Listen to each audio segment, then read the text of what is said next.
ketika Isra Mi'raj.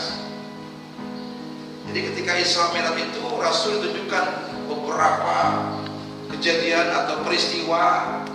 Di antara lain adalah ditunjukkan sama Allah itu di dalam surga jannah itu dalamnya ada Kautsar.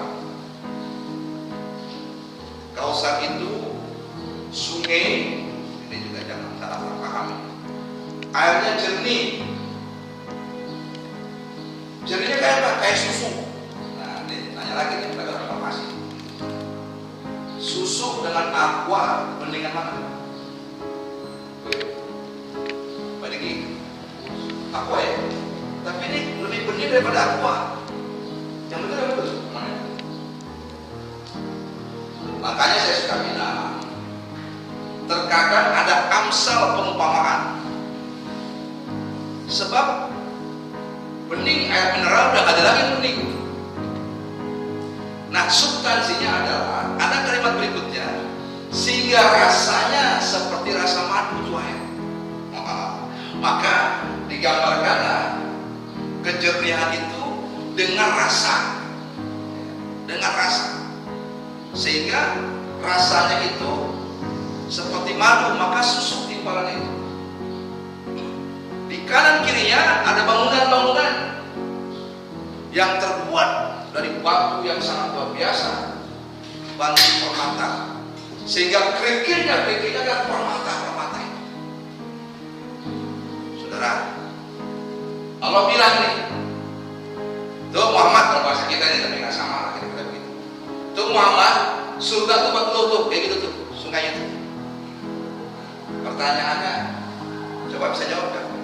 Nabi Allah berikan surganya, salah satu sungainya kayak begitu. Kira-kira menurut bapak-bapak diterima enggak? Terima ya? Masa terkenal terima ya? Sama nih kalau Pak Joko nih kasih uang sama saya 1 miliar banyak. Baikis 1 miliar. Kira-kira saya ngomong Pak Joko gimana? Ya terima, dikasih. Bukan saya terima, yang ngomong Pak Joko ya, gitu ya? Karena BPN ada Pak Haji, ada Pak Asep, ada Pak Maksud, ada Pak Uri, ngomong tadi minta, kan gitu ya? Kira-kira begitu kan? Rasul nggak begitu Pak Sartono. Memang Pak Sartono mengukur Rasul dengan Pak Sartono beda, ya. Jauh, ya. Pak Sartono kelasnya kelas kami gila, kira-kira. Jadi Pak Sartono itu sudah jauh ya. Sama saya juga jauh, sama saya dengan Pak Sartono sama. Tapi Rasul tidak serta-merta dikasih surga kayak begitu terima, enggak. Mikirin yang lainnya, kayak saya itu mestinya kan dikasih Pak Joko 1 juta nih, Pak Joko 1 miliar nih. Mesti saya berpikir, ya anggota saya ada Pak Maksum, ada Pak Asif, ada Pak Asep, ada Pak Uli, kan gitu ya mestinya. Saya mau punya Pak, saya bagi-bagi deh. Mestinya gitu kan. Ternyata Rasul kayak gitu. Makanya wajar banyak implementasi penafsiran ketika dicabut nyawanya umati ini termasuk ditolak Rasul. Wah, luar biasa. Jangan ya Allah, bukan saya nggak terima. Memang saya nggak mau sendirian. Saya mau ajak STM, saya mau ajak STM tuh sama PPH, sama-sama. Gitu Pak. Kira-kira begini nggak sih? Kira-kira boleh kasih kopi aja nggak bilang kan gitu ya. Betul ya. Jadi Rasul ketika ditawarkan surga seperti itu nolak, saudara. Nolak dalam artian jangan saya sendiri Rasul, umatku ini loh yang benar di situ sama saya. Jadi bapak-bapak nanti ketika masuk surga itu ketemu nanti Al-Kautsar, telaga yang sangat luar biasa. Tadinya Allah mempercayakan cuma kepada Rasul saya sendiri. Ternyata kami memang luar biasa. Saya pernah sampaikan di sini. Sayang Rasul sama kita, kita nggak pernah berjumpa. Ini beda. Seorang pemimpin ya, yang belum berjumpa dengan umatnya, dengan kaumnya seperti kita sekarang ini, tapi beliau telah melontarkan membela kita, begitu sayangnya kepada kita. Coba. Maka imbalannya cuma sedikit kok. Menjalankan sunnahnya yang dibungkus dengan berselawat. Ini ilmu nih, saya sampaikan dulu ya. Coba bapak-bapak saya mau tanya, bapak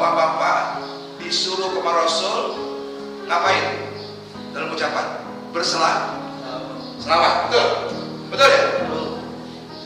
Ayatnya sama-sama tahu. Innallaha, sesungguhnya Allah, wa malaikat, dan juga kepala malaikat untuk apa? Berselawat. Sampai ya ayyuhallazina amanu kita yusholluna ala nabi.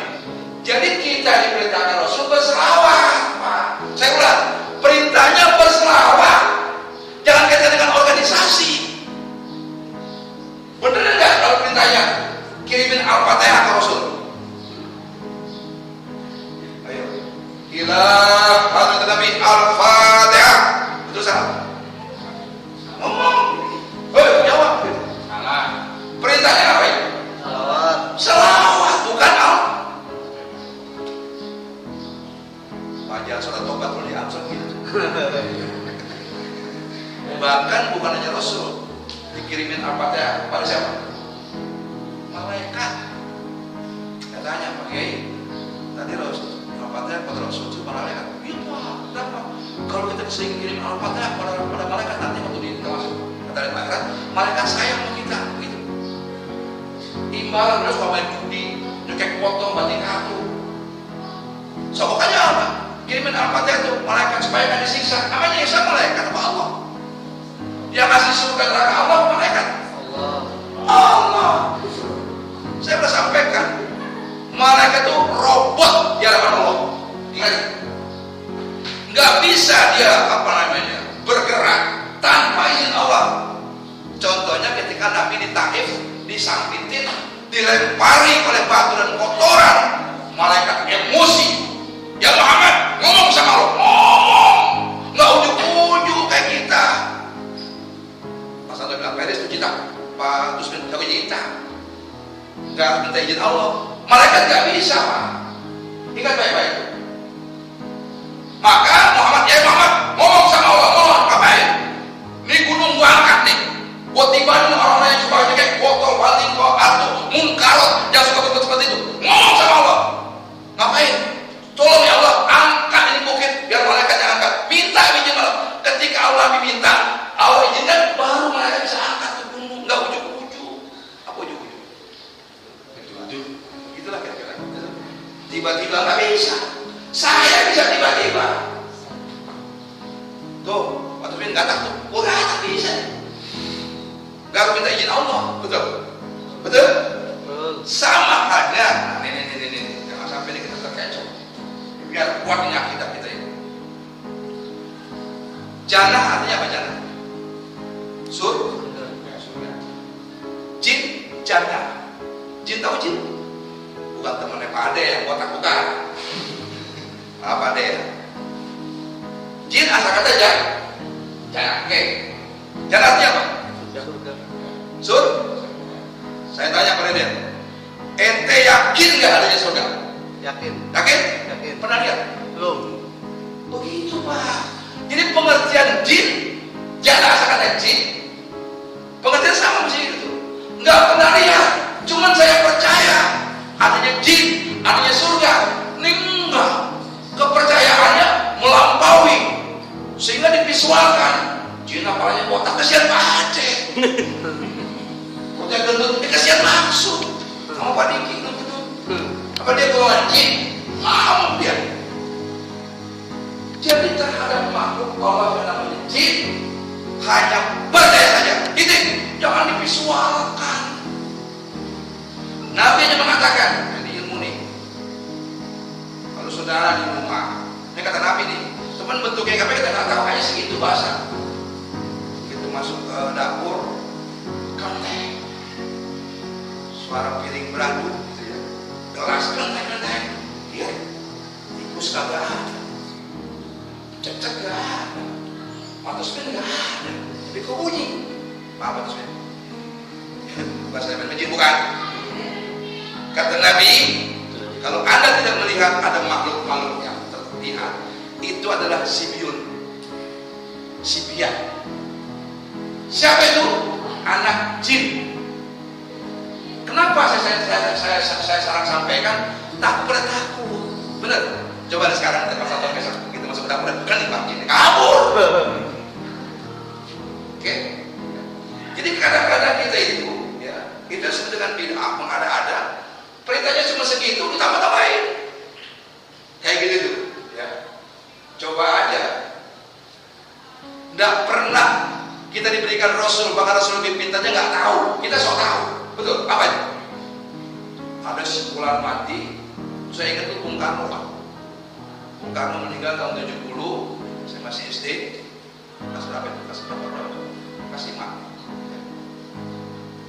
Begitu meninggal Bung Karno, 3 hari kemudian, bagus belum ada media sosial kayak sekarang. Informasi nggak secanggih sekarang. Dapat informasi, ada orang mengatakan, oh kemarin ke Monas lihat Bung Karno naik beca, udah mati Pak. Jadi kan ada agama lain, apa reinkarnasi agama apa? Agama sebelah itu ya kan, agama Buddha itu. Itu memang itu pemahaman mereka begitu. Kita Islam tidak boleh seperti itu.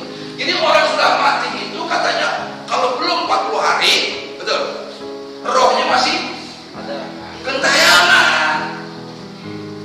Sekarang saya tanya, tahu dari mana? Ternyata bukan dari Quran, katanya. Bukan, ternyata bukan dari hadis. Dari mana? Itu agama tadi itu. Kitab Mahabharata, apa namanya? Kitab-kitab mereka memang ada sebagian keyakinan bahwa orang ketika mati itu rohnya masih ada. Bahkan yang hebat lagi dikaitkan dengan Idul Fitri, betul. Jadi kalau malam takbiran itu roh bapak moyang engkong lu pada pulang, makanya harus takbiran, betul. Ada begitu enggak? Di Bogor masih banyak peneliti. Di Tangerang juga banyak peneliti. Di Jakarta mungkin ada kurang, kenapa nggak tahu sudah makin bagus. Jadi ada keyakinan bahwa orang sudah mati itu rohnya gentayangan. Kita tak boleh, kenapa? Karena Quran mengatakan ketika bicara dengan Muhammad, yas'alunaka 'anir ruh, al-Isra wa Bani Israil. Yas'alunaka 'anir ruh, hai Muhammad, kalau bahasa kita ini. Katakan kepada siapa saja yang bertanya tentang ruh, kata Allah, kulir ruhi min amri ruhi. Ruh itu urusan aku, kata Allah. Rasul nggak tahu, terus insok tahu. Baru belajar dia, saya berlaku, maksudnya kayak ini terus ya. Dulu pas begitu tuh, begitu masuk ke Muhammadiyah hilang gitu. Dulu masih di Bengkulu begitu dia dulu. Oh, pindah ke Tangerang, berubah pindahnya kan gitu ya. Artinya apa saudara sekalian? Ya. Jadi keyakinan seperti itu yang kurang bagus. Nah, Rasulullah ditawarkan, bukan ditawarkan, Allah menjanjikan ketika Isra Mi'raj banyak diperlihatkan tentang perbuatan-perbuatan manusia sampai surga neraka Allah perlihatkan, hanya beliaulah yang diperlihatkan Allah Subhanahu wa ta'ala. Kita enggak. Nah, ketika inna a'tainakal kautsar, kapan? Ketika Isra Mi'raj Rasul diperlihatkan bahwa di surga itu buat kamu ya Muhammad. Tuh, tempatnya kayak begitu, bagian kecil sudah sekali. Maka Rasul bukan menolak, saya mau terima keluasa kita, tapi umatku aja. Ajak tuh STM, ajak tuh STM, ajak tuh BPH. Begitu kira-kira Pak. Amin. Amin ya. Mudah-mudahan kita cuma masuk surga. Amin. Amin. Nah, yang benar itu orang.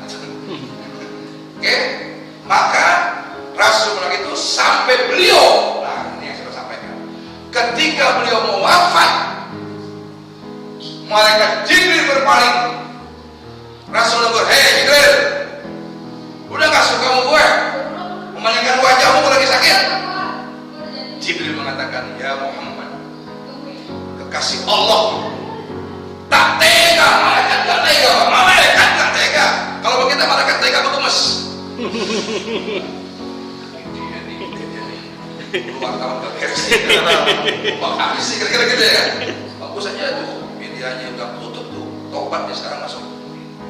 Tutupnya STM gitu. Tobat gitu kan, luar lama. Pokoknya gosip-gosip apa jadi orang gitu kan ya kan. Allah kasih dia luar biasa hidayah, ketemu dengan Pak Iqbal di STM lumayan. Ya, nah ketika malaikat Jibril berpaling dari wajah Rasulullah SAW yang ketika itu sakitnya panas luar biasa, Rasul negur, hei Jibril, lu gak suka sama gue? Masa kita begitu bahasa Betawi. Ya Muhammad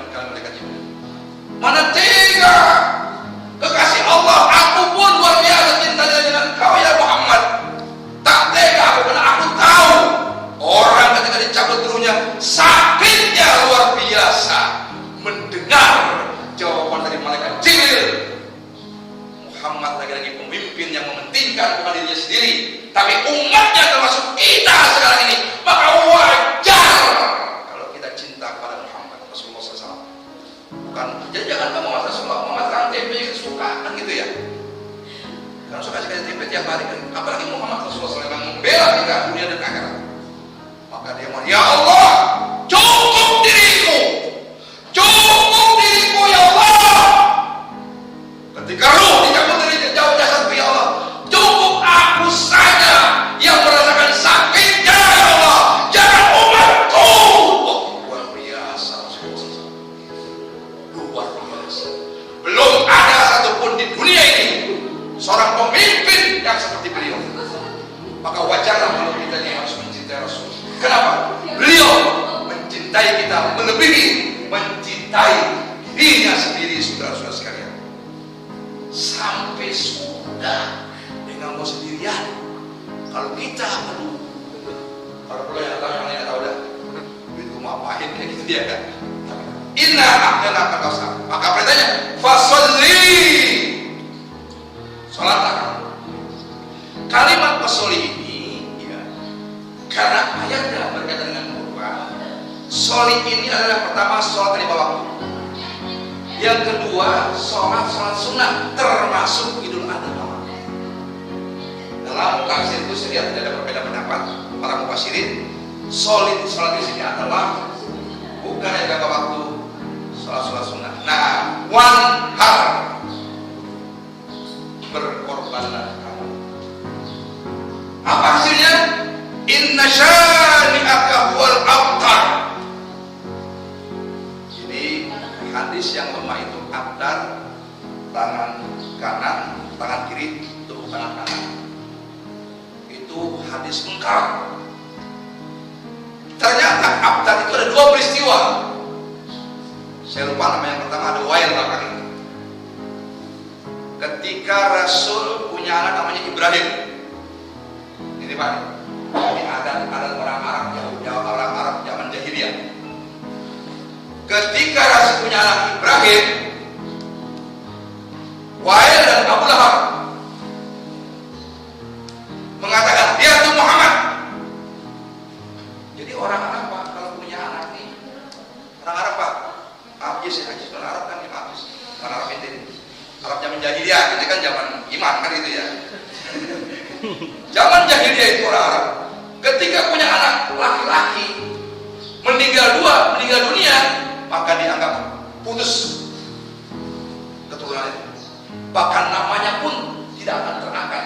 Maka ketika itu, ketika Umar bin Khattab belum beriman, maka ketika punya anak perempuan dibunuh.